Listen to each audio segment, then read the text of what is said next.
राज कपूर, दिलीप कुमार, देव आनंद, शम्मी कपूर, राजेंद्र कुमार एक दौर के चर्चित स्टार हुआ करते थे। हिंदी सिनेमा में उन्होंने एक से बढ़कर एक फिल्में दी हैं। दिग्गज स्टार्स का ये वो दौर रहा जब नए स्टार्स को अपने पैर जमाने के लिए काफी मेहनत करनी पड़ रही थी। लेकिन इस स्टार्स को टक्कर देते हुए एक स्टार ने दस्तक दी और एक के बाद एक 17 हिट फिल्में देकर उन्होंने दिग्गजों को डरा दिया था। ये स्टार बना बॉलीवुड का पहला सुपरस्टार। अब तो आप समझ गए होंगे कि हम बात किसकी कर रहे हैं। बात हो रही है राजेश खन्ना की। राजेश खन्ना बॉलीवुड में एक खास मुकाम पाने में सफल रहे, लेकिन पत्नी के साथ वो खास रिश्ता नहीं बना सके।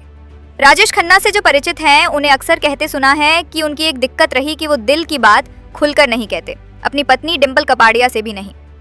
सफलता जब चरम पर थी तब सब ठीक था, लेकिन जैसे ही करियर का डाउनफॉल शुरू हुआ तब पत्नी के साथ भी रिश्तों में करवाहट शुरू हो गई। डिंपल और काका के रिश्ते को लेकर आपने कई कहानियों को सुना होगा, लेकिन आज जो हम बताने जा रहे हैं वो राज है जो खुद राजेश खन्ना ने खोला था। राजेश खन्ना और डिंपल कपाड़िया की जब शादी हुई तो एक्ट्रेस की उम्र 16 साल और काका 31 साल के थे। राजेश खन्ना ने एक्ट्रेस से शादी क्यों की और कैसे फिर दोनों के रिश्ते में दरार आ गई, इसका खुलासा एक्टर ने सालों पहले स्टारडस्ट को दिए एक इंटरव्यू के दौरान किया था। एक्टर से जब उम्र के बड़े फासले के साथ डिंपल कपाड़िया का हाथ थामने को लेकर सवाल किया गया तो उन्होंने कहा कि मैंने डिंपल से सिर्फ इसलिए की ताकि मैं अंजू को अपने सिस्टम से अलग कर दूं। मैं अंजू से अलग हो चुका था और ये भी जानता था कि हर बार की तरह मैं उसके पास वापस चला जाऊंगा और ये रिश्ता मुझे खत्म कर रहा था। काका ने डिंपल के साथ अपनी शादी की शर्त पर बात की। उन्होंने कहा कि मैंने डिंपल को पत्नी बनाने से पहले ये साफ कर दिया था कि शादी के बाद वो इंडस्ट्री में काम नहीं करेंगी। उन्होंने बताया कि मैंने साफ कर दिया था बॉबी के बाद वो कैमरे को दोबारा फिर फेस नहीं करेंगी।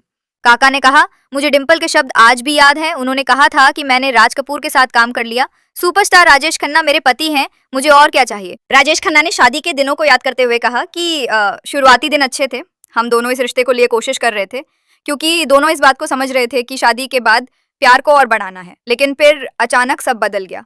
शादी के बाद एक दिन उन्होंने अचानक कहा, मैं खुश नहीं हूँ, मुझे अनदेखा किया जा रहा है। उन्होंने कहानी बनानी शुरू कर दी। डिंपल ने कहना शुरू कर दिया कि उन्हें मेरे काम, मेरे डायरेक्टर्स, को स्टार्स सभी से नफरत है। लेकिन आज वहीं उन लोगों के साथ काम कर रही हैं, उनसे प्यार कर रही हैं और ऐसा लगता है जैसे जो कुछ कहा वो सब कुछ वो भूल गई हैं। राजेश खन्ना ने इंटरव्यू के दौरान कहा कि वो बहुत मूर्ख थी। उसे लगने लगा था कि रिंकी के जन्म के बाद मैंने उससे प्यार करना बंद कर दिया है। उसे लगने लगा था कि मैं ट्विंकल के बाद दूसरी संतान के रूप में बेटे ही चाहता था। उन्होंने कहा, मुझे इस रिश्ते से तब भी उम्मीद थी, लेकिन जिस दिन डिंपल ने मेरे से कहा कि मैं दोबारा से काम करना चाहती हूँ, उस दिन सब कुछ खत्म हो गया था। काका ने स्वीकार किया कि हाँ, मैं असभ्य और मतलबी था, लेकिन मुझे उम्मीद थी कि वो अपने वादे का सम्मान करेंगी। मैंने उनसे दो टूक कहा कि मैं उन्हें अपने कार्टर रोड स्थित घर में कभी मेकअप नहीं करने दूंगा। श्रीमती राजेश खन्ना कभी फिल्मों में काम नहीं करेंगी, इसके लिए उन्हें अपने जुहू स्थित घर वापस जाना होगा। काका ने कहा, लानत है, अगर मुझे पत्नी के रूप में एक एक्ट्रेस चाहिए होती तो मैं किसी भी टॉप एक्ट्रेस से शादी कर सकता था। मैं डिंपल को ड्राइंग रूम की गुड़िया नहीं बल्कि एक पत्नी बनाना चाहता था। काका ने कहा, मुझे अंतर्राष्ट्रवादी कहें या कुछ और, लेकिन जब मैं 2 शिफ्टों के बाद 12:30 बजे घर आता था तो मैं गर्म खाना और अपनी पत्नी का साथ चाहता था।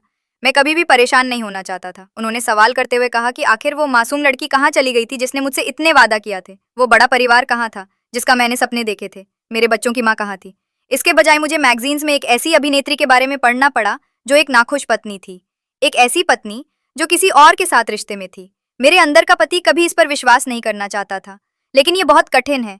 उन्होंने कहा कि मुझे ये स्वीकार करने में बहुत कठिनाई हुई कि जिस महिला से मैंने शादी की उसमें मेरे को इमोशनली और दूसरी तरह से धोखा दिया।